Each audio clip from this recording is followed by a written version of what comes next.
IALTA, the company dedicated to building knowledge and setting the standards in the technical sector of aviation leasing.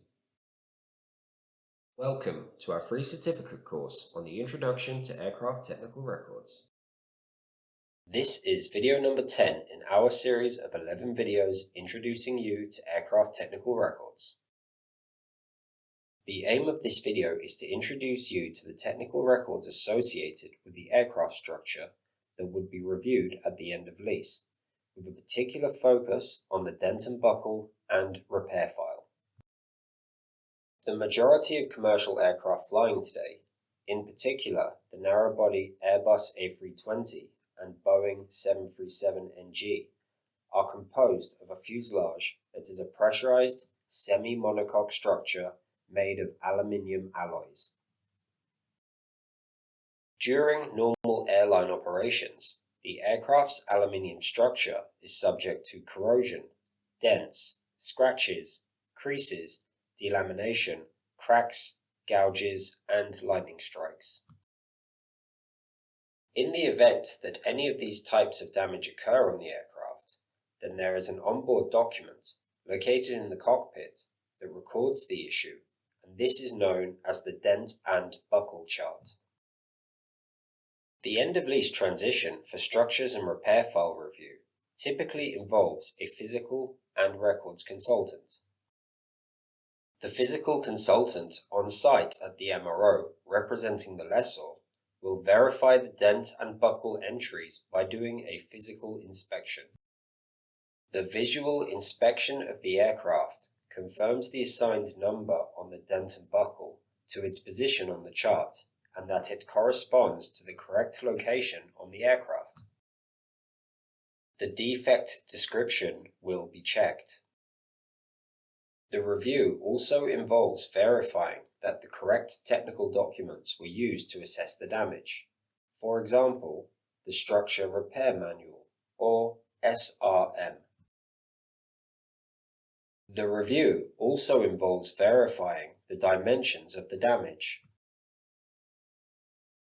The physical consultant will document any issues or findings on the open item list, or OIL. The technical records consultant will review the repair file technical records received from the redelivery airline. The high-level process involves extracting and becoming familiar with the relevant technical return conditions from the lease agreement. Typical return conditions would be to only accept permanent repairs, no corrosion accepted, and the fuselage to be painted white or in the colors of the next airline to lease the aircraft. The starting point of the structure repair file review is when you receive the certified status list from the returning airline. Reviewing the technical records to ensure that all documents are present. Verify the compliance technical records used to verify airworthiness. For example, the non-routine card, or NRC.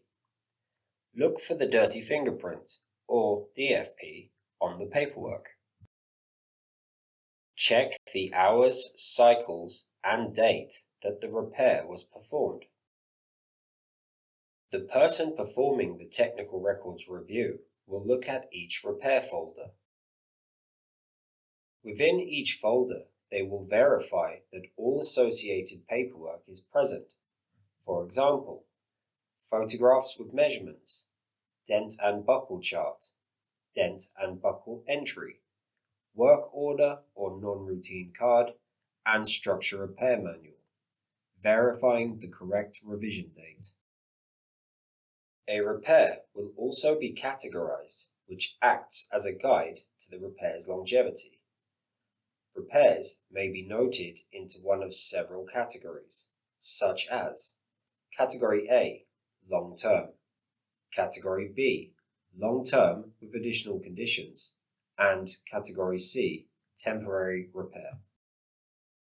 Structural repairs can have a major impact on the ground time spent in an MRO at the end of lease. It is important that the technical records associated with all repairs repairs are present and reviewed early in the process.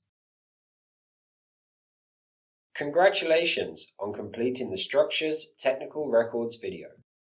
Our next and final video will introduce you to the technical records associated with the modifications installed on the aircraft. Have you registered for the course on our website? You will need to do this in order to complete the multiple choice questions associated with each video to achieve your certificate.